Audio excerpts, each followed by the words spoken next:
नमस्कार, स्वागत है आप सभी का। आप देख रहे हैं कहानी कुर्सी की। मैं हूं सौरभ शर्मा आपके साथ। कल से आज तक जिस खबर की सबसे ज्यादा चर्चा है वो है कांग्रेस पार्टी के रामलला के प्राण प्रतिष्ठा के कार्यक्रम को ठुकराना।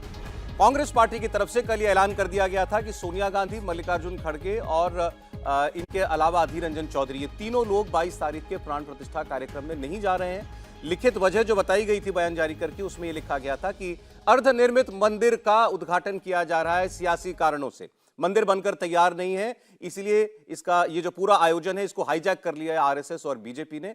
और साथ साथ ये भी कहा गया, चूंकि हम धार्मिक आस्थाओं का सम्मान करते हैं, इसीलिए इस आधे बने मंदिर में जाकर के हम इस कार्यक्रम में शामिल नहीं होंगे। ससम्मान इसको हम ठुकरा रहे हैं। ये बात कही कांग्रेस पार्टी की तरफ से, तो उसके बाद लगा चर्चा शुरू हो गई कि कांग्रेस पार्टी ने ये फैसला क्यों किया। कांग्रेस के कुछ नेताओं ने इस पर सवाल उठाए हैं। आचार्य प्रमोद कृष्णम, उनका ये कहना है कि आत्मघाती कदम है, बड़ा दुर्भाग्यपूर्ण फैसला है। कांग्रेस पार्टी के गुजरात के नेताओं ने, अर्जुन मोढवाडिया सीनियर लीडर हैं, उन्होंने कहा कि आस्था का सम्मान करना चाहिए था, भगवान राम आराध्य हैं। वहां के वर्किंग प्रेसिडेंट ने भी ऐसी बातें कही हैं। अब सवाल यह है कि आम तौर पर जो चर्चा चल रही है कि कांग्रेस पार्टी ने बड़ा दुर्भाग्यपूर्ण फैसला किया, इसका नुकसान होगा कांग्रेस पार्टी को। ये नफे नुकसान का आकलन तो कांग्रेस ने भी किया होगा। कांग्रेस पार्टी में भी बड़े 1 महीने तक विचार विमर्श चला। 1 महीने पहले नहीं होता जा चुका था कि इस कार्यक्रम में जाएं कि न जाएं। तो आखिर ये फैसला क्यों किया है कांग्रेस ने, आज हम इस पर बात करेंगे। सबसे पहले आपको दिखाते हैं इस पर जो बयानबाजियां हो रही हैं। कांग्रेस पार्टी ने इस पर क्या तर्क दिया है अपना, बीजेपी ने उस पर क्या कहकर के प्रहार किया है, और कांग्रेस के अंदर से इस फैसले पर क्या आवाजें दिखाई दे रही हैं। देखिए, सोनिया जी के जमाने में आते आते राम काल्पनिक होने का हलफनामा तक हो गया। यानी ये बहुत साफ है कि यह प्रवृत्ति जो आज कांग्रेस ने दिखाई है, एक मौका था कि आज आप अपने को बदल कर दिखा सकते थे, परंतु आपने ऐसा नहीं किया। परंतु मैं एक और बात स्पष्ट करना चाहता हूं, यह नेहरू की कांग्रेस है, यह गांधी की कांग्रेस नहीं है। देखिए, राम मंदिर और भगवान राम सबके हैं। राम मंदिर को भाजपा का समझ लेना दुर्भाग्यपूर्ण है। राम मंदिर को बीजेपी का मानना दुर्भाग्यपूर्ण है। राम मंदिर को आरएसएस, विश्व हिंदू परिषद, बजरंग दल का मान लेना ये दुर्भाग्यपूर्ण है। मुझे पूरा भरोसा है कि कांग्रेस हिंदू विरोधी पार्टी नहीं है, कांग्रेस राम विरोधी नहीं है। ये कुछ लोग हैं जिन्होंने इस तरह का फैसला कराने में भूमिका अदा की है। ये एक बड़ा गंभीर विषय है। आज मेरा दिल टूट गया है और इस फैसले से करोड़ों कांग्रेस के कार्यकर्ताओं का दिल टूटा है। उन कार्यकर्ताओं का, उन नेताओं का जिनकी आस्था भगवान राम में है। जब हमारे धर्मगुरु ये बात कर रहे हैं, कह रहे हैं कि हमारे इस आयोजन को पूरी तरीके से उन्होंने भारतीय जनता पार्टी और आरएसएस और विश्व हिंदू परिषद का गड्ढा बना दिया है, जब शंकराचार्य जी नहीं जा रहे हैं, हम लोग क्यों जाए? बात वही है, हमें दृढ़ता से हमारे देश जो सनातनी परंपराएं चली आ रही हैं, जो वैदिक परंपराएं चली जा रही हैं, जो हमारे धर्मगुरु का अपमान किया जा रहा है और धर्मगुरु को आपस में लड़ाया जा रहा है, रामान्य संप्रदाय से शंकराचार्य जी को लड़ाया जा रहा है, हम इसका विरोध करते हैं। और इसलिए हम ये भी कहते हैं कि जब मंदिर का निर्माण ही पूरा नहीं हुआ तो फिर उद्घाटन किस बात का हो रहा है? जब मंदिर का निर्माण ही पूरा नहीं हुआ तो बीच में क्यों किया जा रहा है? अरे मंदिर का आप उद्घाटन कराना ही चाहते थे, आप प्राण प्रतिष्ठा कराना चाहते थे, तो फिर रामनवमी पर क्यों नहीं करा रहे हैं? अब जिस दिन भगवान राम का जन्म हुआ है उस दिन आप क्यों नहीं करा रहे हैं? इनका उद्देश्य धर्म नहीं है, इनका उद्देश्य राजनीतिक है। लोकसभा का 2024 का चुनाव का लक्ष्य है। अब बीजेपी का उद्देश्य तो कांग्रेस पार्टी ने बता दिया कि 2024 का चुनाव है। इस कार्यक्रम में न जाने के पीछे कांग्रेस पार्टी का उद्देश्य क्या है?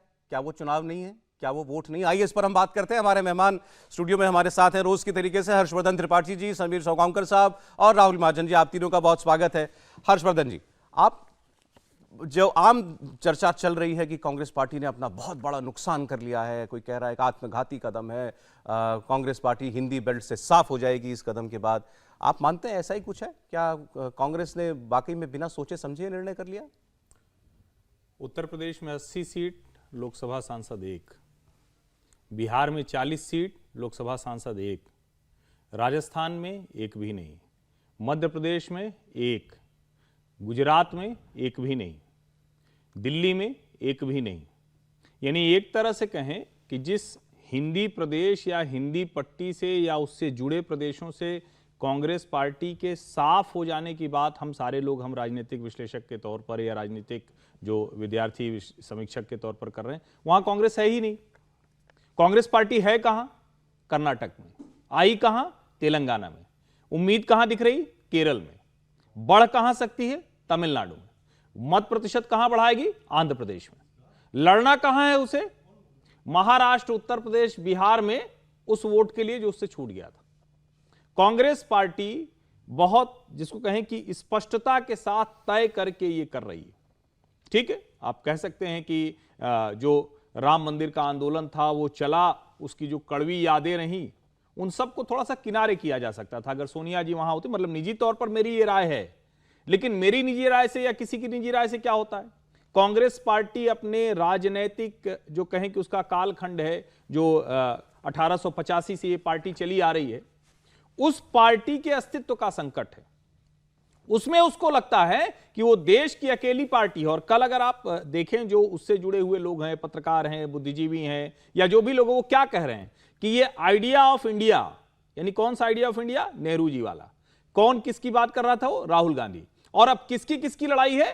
तो वो अब फिर से कह रहे हैं सेकुलरिज्म बनाम कम्युनलिज्म की लड़ाई है। यानी उनके लिए राम मंदिर बनना, राम मंदिर का ये पूरा निर्माण, ये पूरा कार्यक्रम, और बहुत साफ है, जो जयराम रमेश जी की चिट्ठी है वो साफ कहती है कि भाई ये जो पूरा है ये भारतीय जनता पार्टी और राष्ट्रीय स्वयंसेवक संघ का राजनीतिक एक प्रोग्राम है, एक कार्यक्रम है। लेकिन एक बात थोड़ा सा चिंता में डालती है, जब वो कहते हैं कि धर्म वो निजी आस्था का विषय है। तो इस देश में जब मुगल आए ना, तो उन्होंने क्या किया? लूटपाट की, हिंदुओं के साथ अत्याचार किया, जो कुछ किया वो सब अपनी जगह। लेकिन एक काम वो करते रहे, क्या? जहां बढ़िया मंदिर है, जहां लोगों की आस्था जुड़ी है, उसको तोड़ो, वहां मस्जिद बनाओ। क्यों ऐसा वो करते थे? उनको तो समझ में आता था, वो इस जमीन के नहीं थे, वो इस देश के नहीं थे, उनको पता नहीं था, उनको लगता था कि हम यही रौंद देंगे। और तब चलो मान लेते हैं, वो बर्बर युग था, उस समय वो मुगल खुद ही आपस में लड़ते थे, तो एक दूसरे की कोई कसर नहीं छोड़ते थे। आज हम संविधान से बंधे लोग हैं। आज 1947 के बाद देश का लोकतंत्र आधुनिक समाज में सबसे बेहतर उदाहरण है, दुनिया का श्रेष्ठ उदाहरण है। और वहां यह स्थिति बन रही है कि जब सर्वोच्च न्यायालय के निर्णय से एक मंदिर बन रहा है, तो देश की सबसे पुरानी पार्टी और उसके नेता कह रहे हैं कि नहीं, हम नहीं जाएंगे, धर्म आस्था निजी विषय है, मंदिर इसका मतलब टूटे रहे, वहां कोई न जाए, घर में सब कुछ करते रहे। ये तो तब होता है ना जब किसी की आस्था, किसी की उपासना पद्धति, उस पर कोई प्रहार हो रहा हो, उस पर कोई विधर्मी कुछ कर रहा हो। और ये जो बार बार कहा जा रहा है कि हर कोई इससे इतर है, 8000 लोगों में 4000 से अधिक साधु संत हैं। कोई ऐसा कि जितने भी आप जानते हैं उपासना पद्धति, 13 अखाड़े, जितने तरह के पीठ मठ, वो सब इसमें शामिल हो रहे हैं।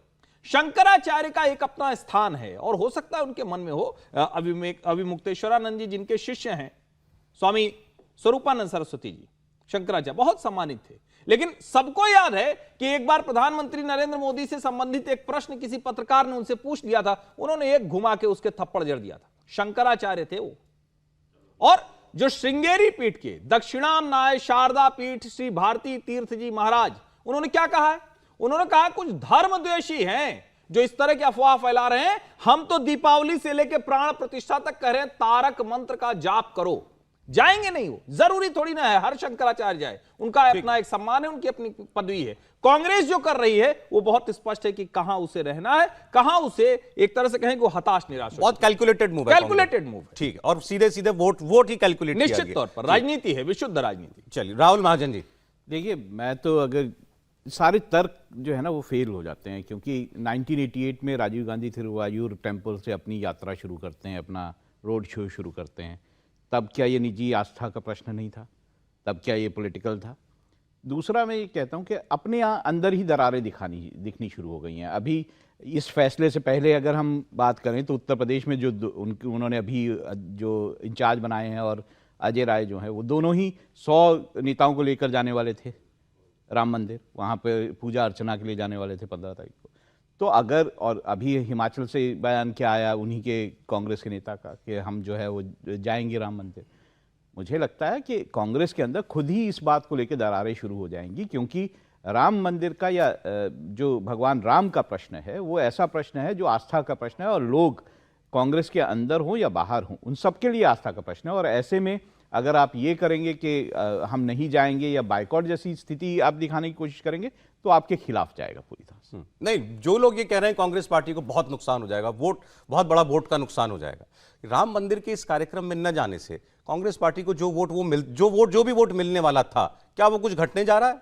देखिए, चले जाते तो क्या बढ़ जाता? देखिए, कोशिश क्या है, कोशिश तो यही है ना कि जो उत्तर भारत के स्टेट्स हैं जहां पर बीजेपी ने पिछली बार जो है बहुत ज़्यादा सीटें ली थी, वहां पे कुछ सीटें हथिया ली जाएं, मध्य प्रदेश में कुछ सीटें ले ली जाएं, राजस्थान में कुछ सीटें ले ली जाएं, हरियाणा में कुछ सीटें ले ली जाए, बाकी जगह ले ली जाए। तो क्या ये करने से आपको सीटें मिलेंगी? जो आपका पूरा कैलकुलेशन है बीजेपी को रोकने का, वो तो यही कांग्रेस को लगता हो कि हमको वैसे भी नहीं मिलनी है। नहीं, बीजेपी देखिए कैलकुलेशन तो यही है ना, अगर आपको बीजेपी को रोकना है या बीजेपी का मुकाबला करना है तो साउथ में तो चलो आप ले लेंगे सीटें, आपका नॉर्थ ईस्ट में भी आप कुछ सीटें की बात कर सकते हैं, हो सकता है पश्चिम बंगाल में भी या बाकी जगहों पे भी, महाराष्ट्र में या बाकी जगह। लेकिन आप जो ये उत्तर भारत का पूरा जो जगह है जहां पर बीजेपी जो है एकदम टॉप पे खड़ी है सीटों के मामले में, वहां पर आप सीटें नहीं लेंगे तो आप मुकाबला कैसे करेंगे? तो बात तो यही आ रही है ना। उत्तर प्रदेश में अगर आप राम मंदिर का विरोध करते हुए दिखाई देंगे तो क्या उत्तर प्रदेश में जिस तरह का चुनाव होगा उस बात में, तो मैं तो ये कह रहा हूं कि क्या वोट बढ़ जाता अगर इस कार्यक्रम में चले जाते? तो हाँ, नुकसान जरूर हो जाता। नहीं, क्यों नुकसान हो जाता? देखिए, मैं आपको फिर बोल रहा हूं, मैंने मध्य प्रदेश का आपको कई बार उदाहरण दिया है। मध्य प्रदेश में आपके नेताओं ने जय बजरंग बली और सब कुछ नारे लगाए, आपको मुसलमान वोट जो है 33% ज्यादा मिला। राजस्थान, मध्य प्रदेश, छत्तीसगढ़ 11 से 12% आपका मुस्लिम वोट बढ़ गया। छत्तीसगढ़ में क्या था? छत्तीसगढ़ में मुख्यमंत्री बाकायदा हिंदू राजनीति कर रहे थे, वो राम गमन पथ बना रहे थे और कौशल्या माँ का मंदिर बना, सब कुछ कर रहे थे। तो मंदिर जाने से कोई मुसलमान वोट टूट नहीं जाता। जी, कुछ कह रहे थे आप? नहीं, मैं जो राहुल जी कह रहे हैं उससे लगभग सहमत हूं, लेकिन एक बात समझने की जरूरत है। जब हम कहते हैं कि मध्य प्रदेश और छत्तीसगढ़ में वोट घटता नहीं, विकल्प कहां है? वहां आप देखिए, दो चीज नहीं होती है ना। आप किसी को देखते हैं तो कहते हैं अच्छा चलो ठीक है, ये हमारा दुश्मन हो सकता है या हमारा दोस्त कम है, दोस्त कम वाले में चल जाएगा। लेकिन जहां आप दुश्मन भी हैं और थोड़ा दोस्ती का विकल्प भी है, यहां कांग्रेस के लिए संकट है। कांग्रेस पार्टी अगर एक बार फिर से उत्तर प्रदेश और इन बिहार और इन सारी जगहों पे अपना मूल वोट, जिसको मैं कहता हूं कि सेकुलर वोटों की जो इसकी ठेकेदारी है, जिसको हम कहें कि एक अकेले तौर पर वो दिखती थी और अब कई उसके बंटवारे वाले हैं, अगर वो फिर से वहीं पहुंच गई, और मैं फिर से कह रहा हूं आपको कर्नाटक, तेलंगाना, केरल, तमिलनाडु, आंध्र प्रदेश की राजनीति देखनी होगी। महाराष्ट्र के एक बड़े हिस्से में जो कांग्रेस की राजनीति है उसको देखना पड़ेगा। यही निर्णय लेने के लिए उनको मुश्किल हो गई। और आप देखिए बयान किसका आया है? दोनों कांग्रेस के कार्यकारी अध्यक्ष या पूर्व अध्यक्ष कहां के? गुजरात के, जहां संभव नहीं ये राजनीति कर सके। कौन कह रहा है? सुक्खू साहब कह रहे हैं। हिमाचल में आप जानते हैं, आप तो खुद हिमाचल से हैं राहुल जी, आप तो जानते हैं वहां ये राजनीति करके तो आपको वोट ही नहीं मिलेगा। तो बहुत क्लियर कट है, वो लोग बोल रहे हैं जहां उनको लगता है। और दिग्विजय सिंह का तो मतलब ये पुराना रहा है ना। दिग्विजय सिंह तो आप ध्यान कीजिए, वो बड़े जिसको कहें कि सारे तरह के काम करने के बाद आपको याद होगा कसाब वाले मसले में वो तो किताब ही लोकार्पण करने पहुंच गए थे कि ये संघ की साजिश है, विशुद्ध झूठ था वो तो कुछ भी बोल देते हैं। लेकिन आप अगर इसको कैलकुलेटेड मूव के तौर पर देखें तो कांग्रेस पार्टी कह रही कि इस देश में अगर उस सेकुलर आइडिया की झंडा बरदार है जिसको वो मानते हैं, हालांकि मैं ये मानता हूं कि सेकुलर जैसी चीज कोई है नहीं, वो वेस्ट का कॉन्सेप्ट था, हम तो पहले से ही सेकुलर हैं। हिंदू होने का मतलब ही है कि अगर दूसरे धर्म का सम्मान नहीं कर सकते तो तुम हिंदू हो ही नहीं सकते। मुझे लगता है कांग्रेस उसको एक्सप्लोर कर रही है और बार बार उसको, जो राहुल गांधी कहते थे हम संघ से लड़ रहे हैं, ये संघ से लड़ाई का एक टूल उन्होंने खोजा है। अब हिंदू कितना उनके साथ जाएगा, कितना उनसे छिटकेगा, ये तो चुनाव परिणाम बताएंगे। अब संघ से लड़ने का अगर ये टूल है भी, तो आपने संघ को, बीजेपी को ये तो मौका दे ही दिया कि आपको एक बार फिर हिंदू विरोधी और मुस्लिम तुष्टीकरण करने वाली पार्टी के तौर पर ठप्पा लगाएगी। देखिए, कांग्रेस को 138 साल हो गए। अपने 138 साल के इतिहास में कांग्रेस आज सबसे बुरे दौर से राजनीतिक रूप से गुजर रही है, और ये एक सुनहरा मौका था कांग्रेस के पास कि अपनी गलती सुधार सकती थी और ये देश की जनता को बता सकती थी कि वो 125 करोड़ के लोगों की आस्थाओं के साथ जुड़ी हुई है। लेकिन कांग्रेस की समस्या क्या है? कांग्रेस को कहा गया है, केरला से इंडियन मुस्लिम यूनियन लीग ने कांग्रेस का मैसेज भेजा है कि राम मंदिर में आप मत जाइए, केरल में अगर आपको सर्वाइव करना है और हमें सर्वाइव करना है, क्योंकि आप हमारे गठबंधन के सहयोग केरल में 20 में से 15 सीटें हमने जीती थी, इस बार हमें 20 में से 20 अगर जीतने का टारगेट लेके चलना है तो आपको केरल मत जाइए। कांग्रेस की यही दुविधा है। कांग्रेस को केरल दिख रहा है, कांग्रेस को कर्नाटक का जीता हुआ चुनाव मुसलमानों के दम पे दिख रहा है, कांग्रेस को तेलंगाना का चुनाव मुस्लिम वोट के दम पर जीता हुआ दिख रहा है, कांग्रेस को दिख रहा है कि अभी हम 3 राज्य हार गए, मध्य प्रदेश हारे, राजस्थान और छत्तीसगढ़ हारे। अगर ये तीनों राज्य कांग्रेस जीत जाती तो मुझे लग रहा है कांग्रेस का इस तरह का निर्णय कांग्रेस करने से विचार करती और जरूर जाती। इस 3 चुनावों की हार ने कांग्रेस को बता दिया है कि अब उसे उत्तर की तरफ नहीं देखना है, उसकी पूरी राजनीति अब दक्षिण की तरफ शिफ्ट हो चुकी है। उसे तेलंगाना, कर्नाटक, आंध्र प्रदेश, केरल और मुस्लिम वोट देखना है। और मुझे लग रहा है इसी कारण सोनिया गांधी ने यह निर्णय लिया है कि हम वहां नहीं जाएंगे। मुझे लग रहा है कांग्रेस जाती तो कांग्रेस के बारे में जो लगातार आरोप लगते रहे और जो भविष्य में भी लगते रहेंगे, उससे बचने का कांग्रेस के पास सुनहरा मौका था। कांग्रेस ने वो मौका गवा दिया है। अब ये सीधे सीधे लाइन 2 हिस्सों में बढ़ गई है। कांग्रेस ने बहुत स्पष्ट लाइन पकड़ ली है कि हमें कैसी राजनीति करनी है आने वाले दिनों के अंदर, और यह तय है कि कांग्रेस अब मुस्लिम तुष्टिकरण की राजनीति जिसे कहते हैं, मुस्लिम वोट बैंक की राजनीति, पूरे देश ये मैसेज देना चाहती कि भाई हम आप लोगों के लिए राम मंदिर के प्राण प्रतिष्ठा का कार्यक्रम हमने ठुकराया है, आप हमें 2024 के चुनाव में मत ठुकराना, आप हमको वोट देना। अब कांग्रेस का पूरा फोकस उस 15 और 17% वोट बैंक के ऊपर टिका हुआ है। ये जो मुस्लिम वोट वाली थ्योरी है कि मतलब कांग्रेस को जो नहीं मिलना वो नहीं मिलना, हिंदू कांग्रेस वोट को को जो पता नहीं है मिलना कि था वो तो नहीं मिलना है, किसी भी स्थिति में नहीं मिलना। कांग्रेस जाते भी अगर अयोध्या के मंदिर में तो वो जानती कि उत्तर प्रदेश में उन्हें वोट मिलना नहीं है, मध्य प्रदेश में मिलना नहीं है। वो जिस बुरी तरीके से आ रही है उन्हें मालूम है उसमें कुछ सुधार होना नहीं है। तो उनके पास जो वोट बैंक है जिसके दम पर वो 52 सीटें लेकर आए लोकसभा में, कम से कम वो तो बरकरार है। कहीं ऐसा ना हो कि मुसलमानों को साफ संकेत है कहीं ना जाना, हमारे साथ ही है ना लालू, अखिलेश, ममता, इनकी हमने ओर ना आपके लिए इतना देखना। बड़ा सेक्रीफाइस किया है, आप वोट हमें दीजिए। जी ठीक, कुछ कह रहे हैं? नहीं, इसमें एक चीज मैं जरूर कहूंगा, और कम से कम हम लोग तो ये मानते हैं, हो सकता है कि हमारे सोचने का तरीका अलग हो। ये कांग्रेस पार्टी के पास अवसर तो था, साहस दिखाने का था। और मैं जैसे अभी मैं देख रहा था तो मुझे लगा कि सोचिए प्राण प्रतिष्ठा हो रही है राम मंदिर की, और नरेंद्र मोदी किसके साथ गले मिल रहे हैं, किसके साथ रोड शो निकाल रहे हैं? शेख जायद जो यूएई के शासक हैं उनके साथ। ये ताकत आप में कहां से आती है? जब आप कोई काम अंदर से करते हैं, आपके लिए कोई भरोसा करेगा, तो उनको तो नहीं लगता कि हमारा हिंदू वोट छिटक जाएगा। वो तो बहुत गर्व से कह रहे हैं कि यूएई हमारा बहुत जबरदस्त वाला पार्टनर है, अभी तो हम इसके साथ क्या क्या कर सकते हैं, और वो भी कह रहा है कि भाई हम कर सकते हैं। यहां कांग्रेस का संकट है, वो जिसको कहते हैं ना कि दुविधा में दोनों गई माया मिली न राम, उस स्थिति में पहुंच गए। तो दुविधा की राजनीति हो रही। कांग्रेस पार्टी के भीतर एक बड़ा वर्ग है जो बार बार ये कह रहा है, और मैं तो मतलब मुझे ये पता चला और मुझे तो सुन के आश्चर्य भी हुआ कि एके एंटनी साहब जैसे लोग इसलिए दिल्ली में नहीं रहते हैं कि उनको लगता है कि उनकी बात तो सुनी जाएगी नहीं, हर दिन पीड़ा उनकी बढ़ेगी। जनार्दन द्विवेदी आज कहां हैं, किसी को अनुमान हो कोई बताए? ये वो 2 नाम हैं जिन्होंने बाकायदा रिपोर्ट दी थी, कहा था कि भाई पार्टी की थोड़ी छवि खराब हो रही, एक तरह की बन रही। 2018 में जो सोनिया गांधी ने एक जवाब दिया था उसमें यही कहा था कि भाजपा ने हमारे ऊपर मुस्लिम परस्त चिपका दिया। क्यों पूछा गया था सवाल कि 2017 में टेंपल रन राहुल गांधी क्यों कर रहे थे? यानी आप मजबूरी में हिंदू बनना चाहते हैं। राजनीतिक तौर पर किसी भी पार्टी के लिए भारतवर्ष में ठीक नहीं है, लेकिन शायद उनको लग रहा है कि हमारा जो नेहरू जी का आइडिया ऑफ इंडिया है, सेकुलर आइडिया ऑफ इंडिया है, हम संघ को कम्युनल फिर से बनाने की कोशिश करेंगे। अब वो कितनी कामयाब हो पाएगी ये तो अरे कल से 2 तरीके की चर्चा है। एक तो ये जो हम लोग ने बात की कि भाई ये कैलकुलेटेड मूव है, वोट की खातिर सब कुछ दिखाई कांग्रेस पार्टी ने फैसला किया। कुछ लोग जो कांग्रेस के समर्थक हैं उनका कहना यह है कि कांग्रेस भी जानती है इससे हमें वोट का नुकसान होगा या हो सकता है, लेकिन एक वैचारिक ईमानदारी दिखाई कांग्रेस पार्टी ने। देखिए, मैं अभी ये चर्चा हो रही थी, मैं इतना मानता नहीं हूँ कि जो है कांग्रेस को हिंदू वोट नहीं पड़ता है या फिर उस तरह से। अगर हम पिछले अभी राजस्थान और मध्य प्रदेश के ही चुनाव देख लें तो कितना असर पड़ा, हार गई कांग्रेस, लेकिन 40% वोट के आसपास मध्य प्रदेश में पड़ा, उसका 39 कुछ जो है राजस्थान में पड़ा। तो ऐसा तो नहीं है अगर ये सारा मुस्लिम वोट तो हो नहीं सकता, इतनी तो परसेंटेज नहीं है वहाँ दोनों राज्यों में। तो ऐसा नहीं है कि वहाँ नहीं पड़ता है कांग्रेस को जो हिंदू वोट नहीं पड़ता। हाँ, जो कांग्रेस ने एक राजनीतिक लाइन पकड़ी, बिल्कुल ठीक कह रहे हैं, पड़ता है, लेकिन ऐसा करने से घट जाएगा क्या? मुझे लगता है कुछ राज्यों में जहां पर, जैसे अभी इन्होंने हिमाचल का एग्जांपल दिया, वहां पे अगर आप इस तरह की राजनीति करेंगे कि राम मंदिर का विरोध करेंगे, भगवान राम का विरोध करेंगे, तो डेफिनेटली घट जाएगा। अब अगर आप उत्तर प्रदेश जैसी स्टेट में करेंगे जहां पे पूरा जो है राममय माहौल होगा, तो घट जाएगा। कुछ राज्य जो हैं जहां पर इतना मतलब उस तरह से माहौल नहीं होता, वहां पे शायद इतना असर नहीं पड़ेगा।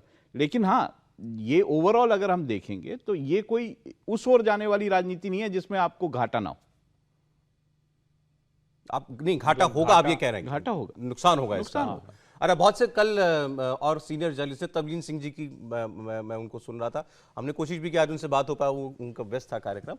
उन्होंने ये कहा कि भाई ये तो दौड़ से पहले अपने पैर पे गोली मारने जैसा है जो कांग्रेस पार्टी ने किया। उन्होंने कहा अगर बीजेपी का इनिशिएटिव चुराना था तो राहुल गांधी अपनी ये जो न्याय यात्रा अयोध्या से शुरू कर लेते, लेकिन ये क्या इतना बड़ा साहस का काम सोचा जा सकता है? बहुत मतलब उनका सुझाव बड़ा अच्छा है, लेकिन इसके लिए आपका मन साफ होना चाहिए, बहुत कड़ा होना चाहिए।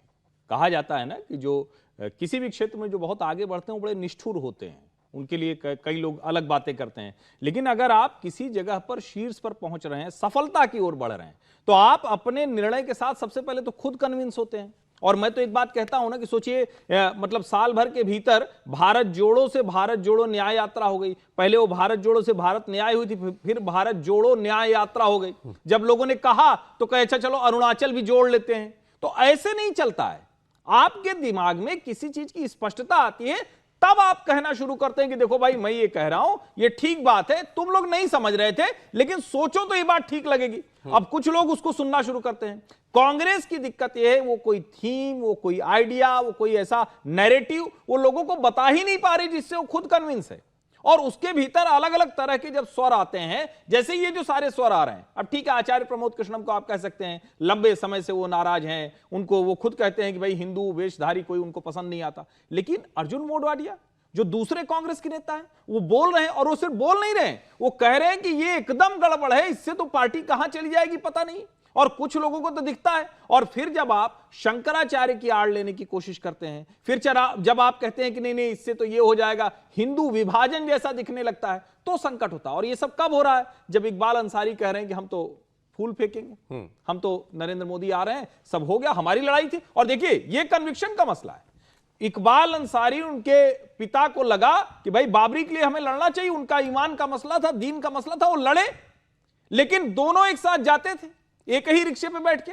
और अब जब हो गया तो इकबाल अंसारी और महंत नृत्य गोपाल दास वो भी उस कार्यक्रम में साथ साथ बैठेंगे। ये भारत है, ये है मजेदार बात। शंकराचार्य वाली भी बात बिल्कुल गलत है। एक्चुअली क्या है, इस पर मैं चाह रहा हूं हम लोग अगले हिस्से में बात करेंगे तो तफसील से बात कर पाएंगे। इंटरेस्टिंग बात ये, कांग्रेस पार्टी ने जो प्ली लिया है इस कार्यक्रम में न जाने का, वो भी ऐसा लग रहा है कि जैसे एक मैन्युफैक्चर्ड आर्ग्यूमेंट जैसा लग रहा है कि भाई हम हिंदुओं की आस्था के सम्मान स्वरूप ही नहीं जा रहे हैं क्योंकि शास्त्र संबद्ध काम नहीं हो रहा है। देखिए वही जैसे हर्षवर्धन जी बोल रहे थे, जब आप आधा अधूरे मन से काम करते हैं, आपको एक मन आपका करता है कि हम जो हिंदू राजनीति है वो कर भी लें, हिंदुओं के साथ भी दिखें, दूसरा मन आपका करता है कि नहीं नहीं हम मुसलमान जो वो छुटक जाएंगे, उनके खिलाफ कैसे दिखाई दें।